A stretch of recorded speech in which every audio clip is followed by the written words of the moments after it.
दिल्ली की नई excise policy के वापस होने के बाद जिस तरह से दिल्ली के उप मुख्यमंत्री 30 जुलाई को मनीष सिसोदिया जी 30 जुलाई को प्रेस कॉन्फ्रेंस करके कह रहे हैं कि हमने जो नई एक्साइज पॉलिसी है, बावजूद इसके कि इसमें बहुत दिल्ली सरकार को रेवेन्यू की बढ़ोतरी हुई थी, ज्यादा रेवेन्यू मिला था, लेकिन सीबीआई के डर से जो एजेंसियां जिस तरह से धमका रही हैं, उससे हमें ये पॉलिसी हम वापस ले रहे हैं। लेकिन सच्चाई इसके उलट है। 30 जुलाई को वो कहते हैं कि 3000 करोड़ रुपए का अधिक रेवेन्यू नई एक्साइज पॉलिसी से मिला है, लेकिन सच्चाई ये है कि 31 जुलाई को दिल्ली सरकार की कैबिनेट नोट यह बता रहा है कि दिल्ली सरकार की नई एक्साइज पॉलिसी आने के बाद रेवेन्यू में भारी कमी आई है। 2019-20 के अंदर एस्टिमेटेड जो अनुमान था वो 8,911 करोड़ रुपया था, लेकिन ये घटकर 2019-20 में 7,039 करोड़ रुपया रह गया। यानी नई आबकारी नीति आने के बाद इस राजस्व में अत्यधिक बढ़ोतरी होनी चाहिए थी, जिसका अनुमान लगाया गया। और 2021-22 की अगर हम बात करें तो लगभग 37.5%, 37.5% की राजस्व में भारी कमी आई है, जो कि अगर हम पैसों की बात करें तो लगभग ये 2,151 करोड़ रुपए का घाटा हुआ है इस नई एक्साइज पॉलिसी आने के बाद। और दिल्ली के उप मुख्यमंत्री बड़े जोर जोर से चिल्ला के कह रहे हैं कि हमें 3,000 करोड़ का फायदा हुआ है। दिल्ली में क्या ऐसी एक्साइज पॉलिसी नहीं लानी चाहिए जिससे दिल्ली की रेवेन्यू बढ़े, दिल्ली के लोगों का फायदा हो? लेकिन आज एक बड़ा सवाल है कि नई एक्साइज पॉलिसी में जहां एक और रेवेन्यू की तो कमी हुई है 2,191 करोड़ रुपया। मेरे पास ये कैबिनेट नोट के कुछ अंश हैं जिनको मैं पढ़ के भी बता सकता हूं आपको। इसमें लिखा है कि during the Q1 of the current fiscal ₹1,484 crore was realised, which is 37.51% below the budget estimates for current fiscal 2022 और 23 की भी बात करें तो उसमें भी 2,375 करोड़ रुपए का जो अनुमान इन्होंने लगाया उसमें कमी आई। तो कुल मिलाकर ये जो नई एक्साइज पॉलिसी है उसमें एक और रेवेन्यू बढ़ा है। दूसरी ओर एक चौंकाने वाला तथ्य यह है कि इस दौरान उसी कैबिनेट रिपोर्ट में यह भी कहा गया है कि नंबर ऑफ बोटल्स की जो सेल है वो ज्यादा हुई है। तो दोनों चीजें विरोधाभासी है। एक तरफ वो रेवेन्यू लॉस की बात कर रहे हैं, दूसरी तरफ जो सेल हुई है नंबर ऑफ बोटल्स की, नंबर ऑफ वॉल्यूम की, वो ज्यादा हुई है। इसका सीधा अर्थ है कि कहीं ना कहीं दिल्ली सरकार के खजाने को गलत तरीके से रेवेन्यू लॉस किया गया, लूटा गया, एक्साइज में चोरी की गई है और शराब माफिया को फायदा पहुंचाया गया है। और ये साफ है कि 2 महीने में एक्सटेंशन देके उनको अधिक फायदा पहुंचाया गया है। ये भी फायदा है। और ये पहला नहीं है, जब से शराब पॉलिसी ये नई लाए हैं तब से लगातार वो फायदा पहुंचा रहे हैं। मैंने पहले भी आपके साथ जो जानकारी शेयर की थी कि कैसे उन्होंने 144 करोड़ रुपए का फायदा पहुंचाया, कैसे उन्होंने अर्नेस्ट मनी फोरफिट होनी चाहिए उसको वापस किया, कैसे उन्होंने जो कमीशन है वो 2.5% से बढ़ा के 12% कर दिया, कैसे उन्होंने ड्राई डे की संख्या घटा दी, कैसे उन्होंने 249 दुकान की 1,000 के आसपास 850 ठेके खोल दिए। तो ये सारे तथ्य बताते हैं कि दिल्ली सरकार का पूरा पूरा फोकस है कि शराब माफिया को कैसे अधिक से अधिक फायदा पहुंचाया जाए, चाहे खजाने पर डाका डाला जाए, चाहे इसके लिए खजाना लूट जाए, दिल्ली की जो जनता के पैसा था उसको लुटा दिया जाए, लेकिन शराब माफियाओं को हमें फायदा पहुंचाया जाए। ये मकसद दिल्ली सरकार का रहा है, अरविंद केजरीवाल सरकार का रहा है, और इसके कई उदाहरण आपने देखने को मिले हैं, पहले भी मिले हैं और आज भी दिल्ली सरकार जिस तरह से वो बातों में झूठ बोल रहे, एक तरफ उप मुख्यमंत्री कह रहे फायदा हुआ है, दूसरी तरफ उनका कैबिनेट नोट ये बता रहा है कि किस तरह से वो दिल्ली की शराब माफियाओं पर इतना मेहरबान थे कि वो उनको गलत तरीके से ठेके आवंटित करना, उनको नियमों की धज्जियां उड़ा के, कानून और संविधान की धज्जियां उड़ा के उनको ज्यादा से ज्यादा ठेके खुलवाना, ज्यादा रियायत देना, ये अपने आप में स्पष्टीकरण है कि दिल्ली सरकार शराब माफियाओं के दबाव में थी और दिल्ली की आम आदमी पार्टी सरकार ने इस पैसे का बेजा इस्तेमाल पंजाब के चुनाव में किया है। ये बिल्कुल तथ्य सामने आ गया है। यही बात मैं कहना चाहता हूं आपसे। बहुत बहुत धन्यवाद। मेरा आग्रह होगा माननीय रामवीर सिंह विदुरी जी से कि आपको संबोधित करें। दिल्ली प्रदेश भारतीय जनता पार्टी के अध्यक्ष श्री आदेश गुप्ता जी, श्री संजय जी, सरदार आरपी सिंह जी, मीडिया के सभी सम्मानित साथियों, जब नई एक्साइज पॉलिसी लाई गई तो विधानसभा के अंदर कुछ सवाल हमने खड़े किए थे और जो कुछ जानकारी आज मैं आपको देना चाहता हूं, अपनी तरफ से कुछ नहीं मैं कह रहा हूं, जो सरकारी रिकॉर्ड पर है। हमने कहा कि इस नई शराब नीति में हजारों करोड़ रुपए का घोटाला हुआ है। दिल्ली के deputy chief minister Manish Sisodia ने हाउस में कहा कि इस नई शराब नीति से हर साल दिल्ली सरकार को 10,000 करोड़ रुपए की आय होगी। यह मनीष सिसोदिया ने हाउस में कहा। दूसरी बात उन्होंने कही, क्वालिटी बहुत अच्छी होगी, महिलाओं को, युवाओं को आसानी से शराब सुलभ हो सकेगी। अब सरकारी रिकॉर्ड क्या कह रहा है? 2022-23 की जो पहली तिमाही है उसमें सरकार को 2375 करोड़ रुपए का रेवेन्यू आना था। और आपको यह जानकर हैरानी होगी कि कितना रेवेन्यू आया है। केवल 505 करोड़ रुपया, और 980 करोड़ रुपया जो है वह तो सिक्योरिटी, ये रिफंडेबल है। पुरानी जो शराब नीति थी, यदि हम उससे तुलना करें 19 और 20 में, दिल्ली सरकार को 2019-2020 में सरकार को 6,000 करोड़ रुपए की आय हुई। और यदि हम उसकी तुलना करें तो 1,500 करोड़ रुपए उनको 3 महीने में उनको आय हुई।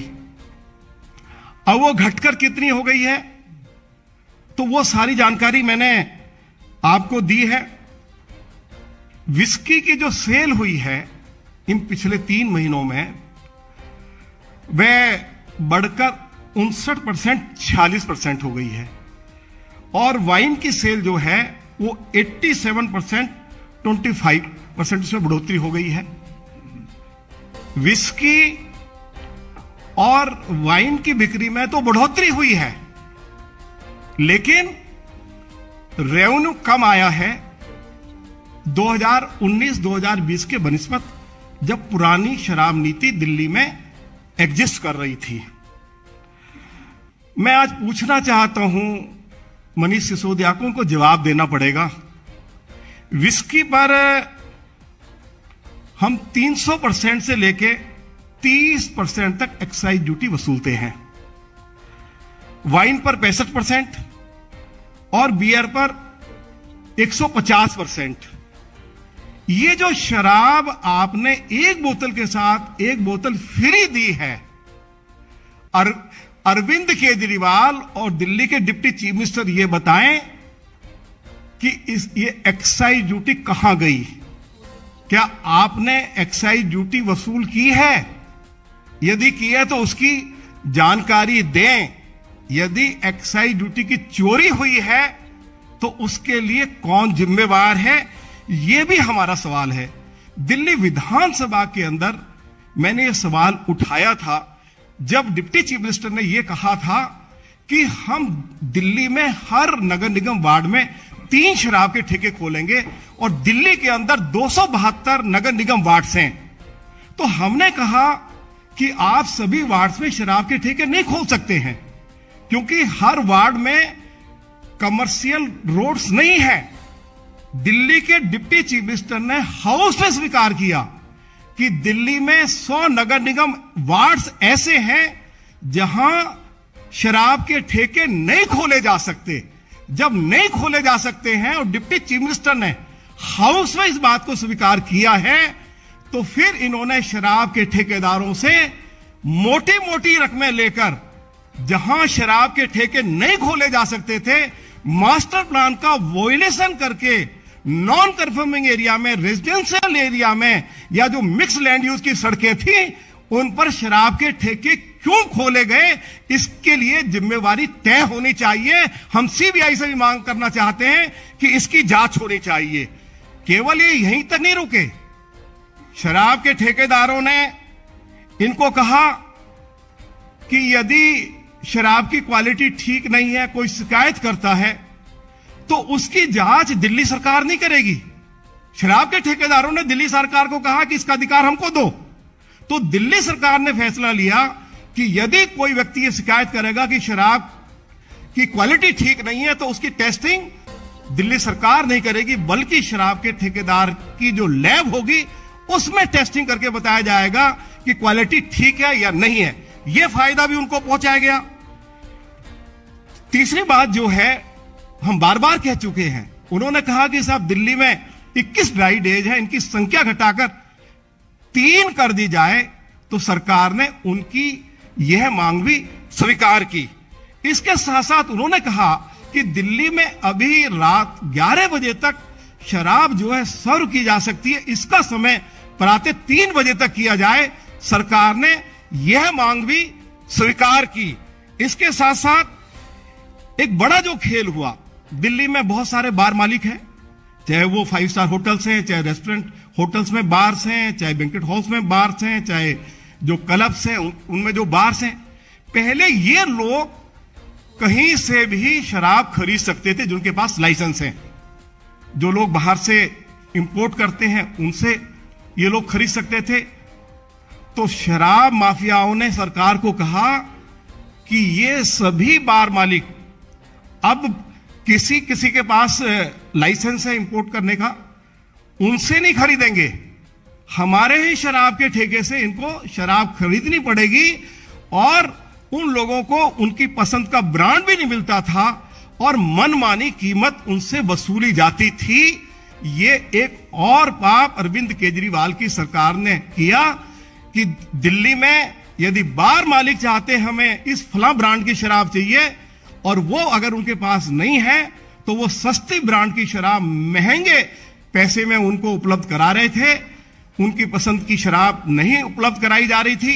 ये एक और उनको फेवर किया गया। और अंत में मैं ये कहना चाहता हूं, मैं पूछना चाहता हूं, मैंने हाउस के अंदर पूछा, ये रिकॉर्ड पे है, मेरा सप्लीमेंट्री था। मैंने पूछा डिप्टी चीफ मिनिस्टर साहब ये बताइए कि नई शराब नीति से पहले जो दिल्ली में प्राइवेट शराब के ठेकेदार थे उनको कितना कमीशन दिया जाता था। तो उन्होंने जवाब नहीं दिया। उन्होंने कहा आप लीडर ऑफ अपोजिशन है, आपको सब मालूम है। तो मैंने कहा कि उनको पहले 2.5% दिया जाता था, अब जो नई शराब नीति लागू हुई है वह कमीशन बढ़ाकर 12% कर दिया है। और दिल्ली में 20,000 करोड़ रुपए की शराब हर साल बेची जाती है। तो आप अंदाजा लगा सकते हैं कि शराब के ठेकेदारों को कितना मोटा फायदा इन लोगों ने पहुंचाया, क्योंकि पंजाब, गोवा, उत्तराखंड, मणिपुर का चुनाव था, इनको पैसे की जरूरत थी और शराब के ठेकेदारों ने जो शर्तें इनके सामने रखी वो सभी शर्तें इन्होंने कानून, कायदे और नियम का उल्लंघन करके उनको स्वीकार किया। दिल्ली की सरकार को कोई अधिकार नहीं है कि मास्टर प्लान यदि कहीं शराब का ठेका खोलने की अनुमति नहीं देता है, जब तक मास्टर प्लान को अमेंड नहीं किया जाएगा तब तक आप वहां शराब का ठेका नहीं खोल सकते। तो शराब के ठेके तुमने खोले हैं, मास्टर प्लान का जो वायलेशन तुमने किया है और तुम्हें मालूम था, तुमने हाउस में स्वीकार किया कि दिल्ली में 100 ऐसे वार्ड्स हैं। डिप्टी चीफ मिनिस्टर ने कहा जहां शराब के ठेके नहीं खोले जा सकते हैं और उसके बाद आपने खोले हैं, ये हजारों करोड़ रुपए का घोटाला हुआ है, सरकार का भी नुकसान हुआ है, लेकिन फायदा किसका हुआ है? अरविंद केजरीवाल को हुआ है या फायदा शराब के ठेकेदारों को हुआ है? अगर ये शराब नीति इतनी अच्छी थी तो अब उस शराब नीति को वापस क्यों लिया गया है? और हम ये भी मांग करते हैं कि इन शराब के ठेकेदारों की जो सिक्योरिटी है उसको जब्त किया जाए, उसको वापस ना किया जाए, क्योंकि एक्साइज ड्यूटी की चोरी हुई है। पहले इसमें क्लैरिटी आ जानी चाहिए। ये मांग भी हम दिल्ली के एलजी से करते हैं कि इनकी जो सिक्योरिटी है उसको लौटाया ना जाए। यही मैं कहना चाहता था। बहुत बहुत धन्यवाद।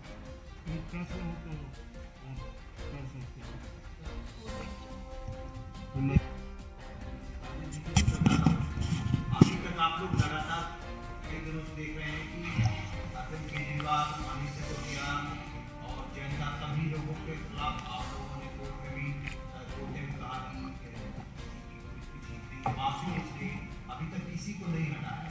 आप लोग कल प्रदर्शन पर भी बैठे थे, केजरीवाल जी को मेमोरेंडम देने गए थे, अब तक कुछ नहीं हुआ है। इस पर क्या कहना चाहिए? आपकी सरकार और आम आदमी पार्टी की तो मौत धारण। देखिए, इसका सीधा अर्थ है कि अरविंद केजरीवाल उस करप्शन में, उस भ्रष्टाचार में खुद ही शामिल है, तभी वो अपने खास लोगों को हटा नहीं रहे। कोर्ट ने भी कह दिया है कि ये बात सही है कि सत्येंद्र जैन गंभीर आरोपों में जेल के अंदर हैं, भ्रष्टाचार के आरोप हैं, जिनके पास क्रिमिनल केस की प्रोसीडिंग चल रही है।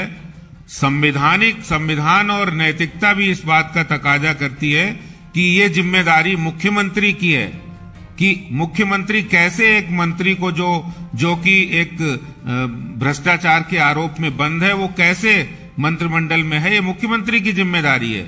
तो मुख्यमंत्री की जवाबदारी बनती है कि उनको बर्खास्त करे। लेकिन हम जनता के बीच जा रहे हैं, हम लोगों के बीच जा रहे हैं और मुख्यमंत्री के ये दोहरे चरित्र के बारे में भी लोगों को बता रहे हैं कि आप बर्खास्त करिए, नहीं तो हम जन आंदोलन तो चला ही रहे हैं और चलाएंगे आगे भी। धन्यवाद। और कोई प्रश्न?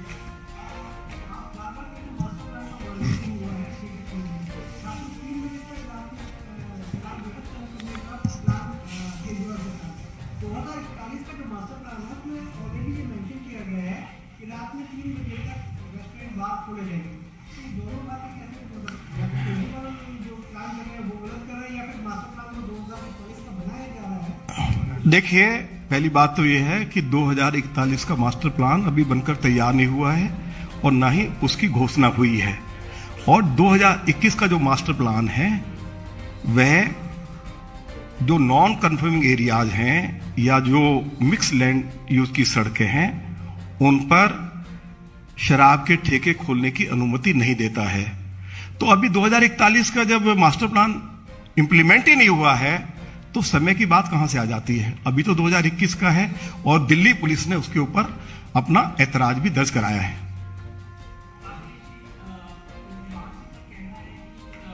दिल्ली मॉडल को गुजरात में ले जा रहे हैं और वहाँ गुजरात के अंदर दिल्ली मॉडल की काफी चर्चा हो रही है। इस वजह से बौखलाहट में आप लोगों के खिलाफ ये सब काम कर रहे हैं। देखिए, दिल्ली का मॉडल यही है ना कि आप शराब माफिया को फायदा ज्यादा से ज्यादा पहुंचाए। यही दिल्ली मॉडल है क्या केजरीवाल का? दिल्ली का मॉडल केजरीवाल का ये है कि डीटीसी की बस खरीदी हो तो उसमें हजारों करोड़ रुपए घोटाला करे। मोहल्ला क्लिनिक, उनका जो मोहल्ला क्लिनिक बंद पड़े हैं, वहां काम नहीं कर रहे, डॉक्टर नहीं है, दवाइयां नहीं है। यही मॉडल है क्या केजरीवाल का? यही मॉडल है कि दिल्ली के अंदर पानी की साफ पानी की सप्लाई नहीं है, सीवरेज सिस्टम बिल्कुल कोलैप्स कर गया, जबकि आप 2018 में विधानसभा में कहते हैं सीवरेज, हम नया मास्टर प्लान सीवरेज सिस्टम का ला रहे हैं। तो ये सारे जितने जो दिल्ली, वास्तव में दिल्ली मॉडल है, दिल्ली में अरविंद केजरीवाल ने सिवाय करप्शन के और सिवाय प्रचार के यही एकमात्र मॉडल है उनका।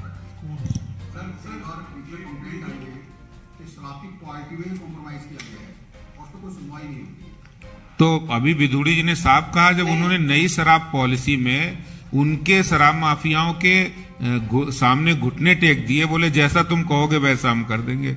शराब माफिया ने कहा अगर क्वालिटी की कोई चेकिंग होगी तो कहीं हमारे ऊपर कोई तलवार न लटक जाए, तो उन्होंने कहा ऐसा करो, आप अपनी लैब बनाओ और जो भी कंप्लेंट करे उसकी आपकी लैब में टेस्टिंग होगी और आप ही रिपोर्ट दे देना अपने फेवर की। तो क्वालिटी तो खराब होगी। दिल्ली के अंदर जितने भी बार मालिक हैं, आप किसी के पास चले जाइए, वो क्वालिटी के बारे में आपको बता देंगे। और हम मांग करना चाहते हैं इस प्रेस कॉन्फ्रेंस के माध्यम से दिल्ली के ऑनरेबल एलजी से कि अभी क्योंकि 1 महीने के लिए समय दे दिया है शराब के ठेकेदारों को, इनके पास जो स्टॉक है जरूर शराब की बोतल वहां से उठाई जाए और उनकी उस शराब की टेस्टिंग कराई जाए।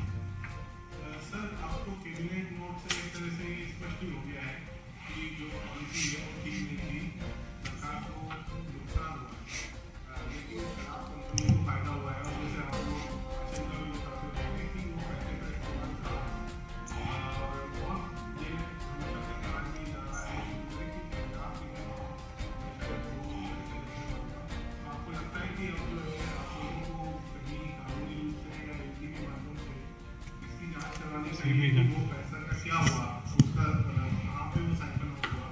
दूसरा सवाल ये कि 1 महीने के लिए बढ़ा तो दी है, लेकिन कल जो कैबिनेट में था उसमें भी ये बात कही गई थी कि जो दुकानें खुली थी उसमें से 9 जोन के लोगों ने पहले ही लाइसेंस सरेंडर कर दिया था, जैसे होलसेल डीलर ने भी सरेंडर कर दिया था। जो दुकानें चल रही थी उनको अप्रत्याशित लाभ हो। अभी ये खबर आई है कि 124 दुकानें दिल्ली में आज और बंद हो गई है और अब सिर्फ 342 दुकानें बची हैं। तो जो सारा फायदा है वो उन 342 को ही होगा, बाकी किसी को नहीं होगा। तो क्या आपको लगता है कि इसके ऊपर भी कुछ एक किसी कार्रवाई हो कि जिससे ये 342 दुकानें कोई अप्रत्याशित लाभ उठा रही है? क्या ये मतलब जो 1 महीने का पीरियड है इसमें कोई गड़बड़ ना हो, इसके लिए आप क्या? देखिए, सीबीआई जांच चल रही है तो वो सभी एंगल से जांच करेगी, लेकिन एक बात स्पष्ट है कि शराब माफिया को तो फायदा पहुंचा ही है दिल्ली सरकार ने, लेकिन शराब माफिया को दिल्ली के रेवेन्यू, दिल्ली के खजाने में डाका डालकर पहुंचा है।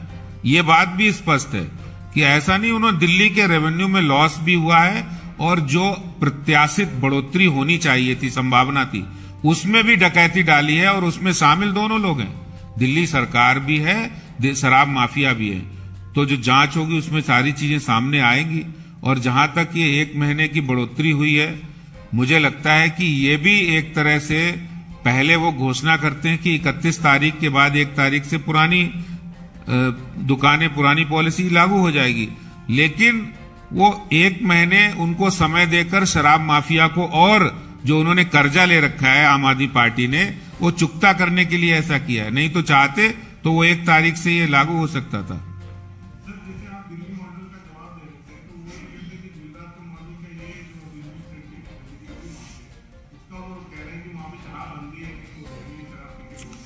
देखिए, मैं कह रहा हूं, दिल्ली में अगर कोई इस तरह की घटना होती है, दिल्ली में पुरानी शराब पॉलिसी थी और जो पुरानी शराब पॉलिसी के बारे में वो कहते हैं कि हम दिल्ली में ऐसा मॉडल ले आए, तो मैं ये कह रहा हूं कि इस तरह की कोई घटना, उसके खिलाफ कार्रवाई होनी चाहिए और कार्रवाई की है गुजरात सरकार ने।